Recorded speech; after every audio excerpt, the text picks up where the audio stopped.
Okay, so good morning, everyone. I'm really happy to be here today, and indeed, I want to speak a bit about developers, publishers, and how they work together, or at least how they should work together, in my opinion, especially when it comes to technical stuff. First, I will speak a bit about myself, actually. So my name is Nicolas Frossard. It won't be a surprise for anyone to learn that I'm French. I'm a software engineer. I'm gifted with laziness. That means I like automation. I like sharing knowledge with my colleagues. I like clean code. Basically, I like everything that makes my work a bit easier. My company is a German company, Flaregames. We are a free-to-play mobile game publisher. We have published more than 15 games. We own 2 studios, and you may know some of our games like Royal Revolt 2, Non-Stop Night, Zombie Gunship, and the very recently published Super Spell Heroes. So yeah, let's talk a bit about publishers and developers. It's actually a very interesting relationship. They share one goal. They want the success of the game. And to achieve this goal, they both have very specific roles. So the developer obviously is making the game, while the publisher is using knowledge and experience to work around the game and to boost the potential of the game. So if you think of an analogy, you can think about curling, right? So for those of you who don't know, curling is a sport about throwing a stone in the middle of a target on ice. And if the game is the stone, the developer could be the one throwing the stone, which is a very good start. But then you need actually the publisher to rub the ice and make sure that this stone will land in the middle of the target. So it's really about working together, about communicating as much as possible to achieve together one common goal. So what does this actually mean? Most of the time, you can divide tasks among them. The developer will handle working on the game, obviously, game design, assets, so everything that is directly concerning the game, while the publisher will do everything that is around the game, like marketing, monetization, app store optimization, financing, obviously, QA support, and so on. So that's everybody knows already, and if you look at that, you can actually think, yeah, that's cool. Like the publisher, they don't need tech people. They don't need to care about tech. They can just let the developer care about the technology, and they will do everything around that. Obviously, it doesn't have to be that way. And obviously, given the subject of this talk, that's not my opinion. So why should publishers care about tech in the first place? Well, first, I said already that the role of the publisher is to boost the potential of the game. And that can mean monetization, but that also means boosting everything that is tech-related, because they have experience in that. So they should care about that too. Then, the more the publishers care about tech, the more tech tasks they take over, the more time the developer actually has to work on the game itself. And finally, publishing means having tools, obviously, because you will want to do user segmentation, you will want to do A/B testing and try different variations of monetizations and so on, and you need tools for that.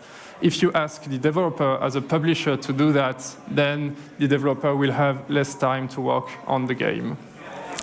So what does it mean in practice? So I will use my company, Flaregames, as an example, and I will just show what we do to enable the developer to have more time working on the game itself.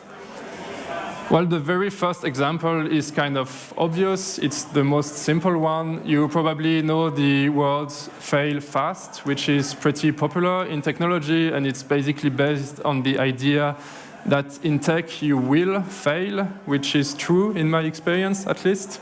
So you should fail as fast as possible to be able to learn as fast as possible, and if you're good, to learn from your mistakes, to improve, and so on. But there is actually an alternative to that. You can find someone who failed already for you and just learn from this someone. In that case, this someone is the publisher, because the publisher has launched a lot of games already and did a lot of mistakes, certainly already, so they can actually help on that. Okay, then what do we also do? We can provide game experts, so game developers, to boost the capacity of a team. I'll just give one simple example. The game we recently featured had to be ready for Gamescom. And of course, it's game development, so it was not ready in time. We added some developers to their team to implement video ads in the game. It's actually a good example because it's not really related directly to game mechanics, but it's needed. And we didn't want the developer to lose time on that, so we did it for them. Then another thing we try to do is to take over generic tasks. So once again, we don't want to work on the game mechanics themselves. That's obviously the responsibility of the game developer. But what we can do is handle social media SDK integration to handle crash reporting, profanity filter, push notification tokens handling, and so on. That's a lot of technical tasks that you basically need in every free-to-play game. But we don't want the developer to lose time on that. I learned this morning during my first talk, actually, that on average, a game has up to 16 SDKs to integrate. Well, we do it ourselves, and then we have only one SDK for the developer to integrate. Of course, we improve it all the time. That means each time we add one new feature to our SDK, all the games that we have are using it and can benefit from it. Then another example is build management. So in video games, you always have a lot of builds, sometimes every day, and it can be a nightmare to manage them, to know which one is which and where to find them. You want to resign them as well in the case of iOS, because you may have an external QA and you want them to be able to test this build. So we handle that all. We have a service fetching artifacts from a Git repository. We resign them if needed, and then we have a small interface providing all the builds for all the games.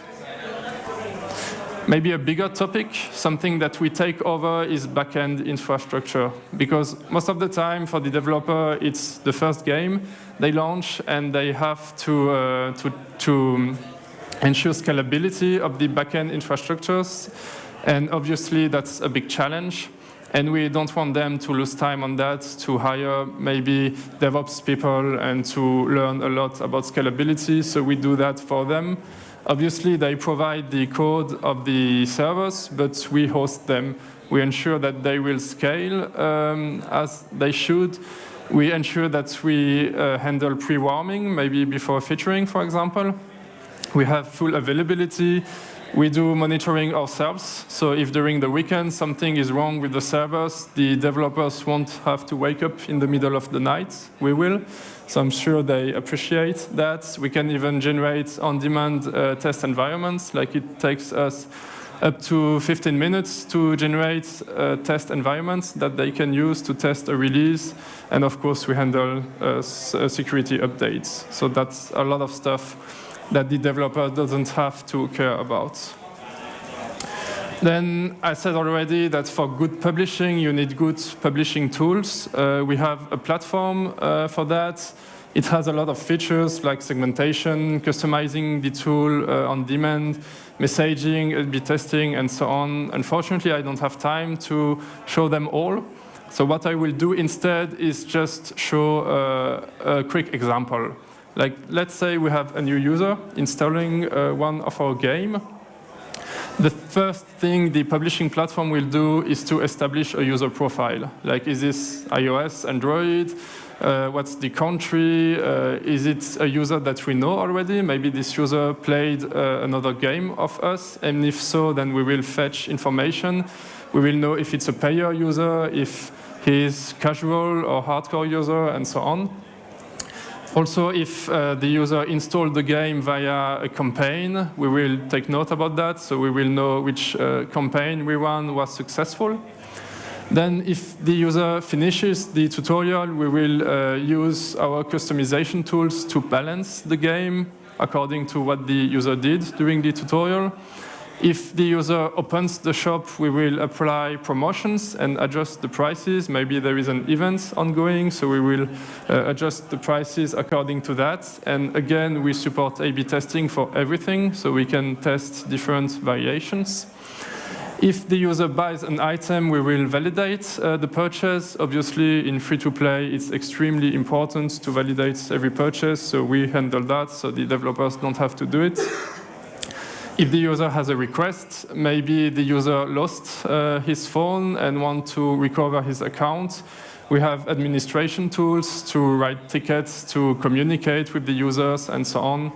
And finally, if the user stops playing the game, we will automatically be able to send push notifications to try to get the user back in the game. So that's all handled by the publishing platform that's connected to all our games, used by all our games, and that's something the developer don't have to work on.